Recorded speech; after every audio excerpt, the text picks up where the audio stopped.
আমরা এখন রয়েছি বোলপুরের সোনাঝুরি হাটের খুব প্রতিভাশালী মহাকাকুর কাছে। কি কি পাওয়া যাচ্ছে দাদা আপনার এখানে?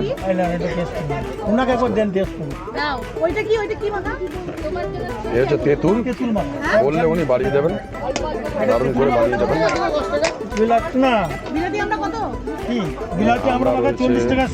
পেয়ারা রয়েছে, কামরাঙা রয়েছে। দাদা এটার মধ্যে আপনি কি কি দিয়ে বানালেন?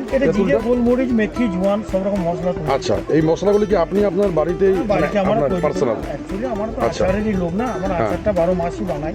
আচ্ছা, আপনি কোথাকার? আপনার মানে বাড়ি? আমাদের বাড়ি এখানেই বাড়ি। আচ্ছা, আমার এক্সপো মেলাগুলোতেও যাই, বীরভূম আচারের মোরব্বা। আচ্ছা, এখন আমাদের আমরা কিন্তু এখন এই সোনাঝুরি হাটে আমি ব্যবসা করি। খুব সুন্দর। আমাদের হাট প্রত্যেকদিন সোনাঝুরি হাটে আমাকে একটু পেয়ে যাবেন।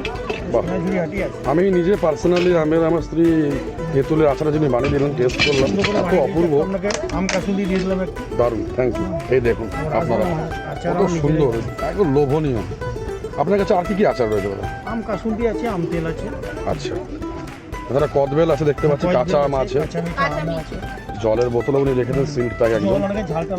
ঠিক ঠিক, এমন কোনো নর্মাল জল না, একদম সিল্ড প্যাক জলই উনি রেখেছেন, সুতরাং হাইজিন নিয়ে কোনো প্রবলেম নেই। আর কাঁচা আম 12 মাসই পাবেন।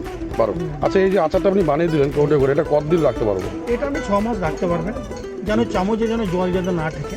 ঠিক আছে, তেলে চামচ দিয়ে খাওয়া হবে। হ্যাঁ, ফ্রিজে রাখা চলবে না তাই তো? রাখতে পারেন, রাখতে পারবো। কারণ এখন গরমকাল তো, গরমকালের সময় আপনি ফ্রিজে রাখতে। অনেকে বলে আচ্ছা ফ্রিজে রেখো না, এরকম বিভিন্ন লোকে বিভিন্ন মতামত। বিভিন্ন রকম, আর সব ডিব্বাতে প্যাকিং করে আমরা দিই, কোনো অসুবিধা নেই। নিয়ে যাওয়ার জন্য আমরা নিতে পারেন। ঠিক আছে, বহুত দূর থেকে আমার কাছে নিয়ে যাই, সাউথে সব আসে, সমস্ত সব নিয়ে যায়। খুব ভালো।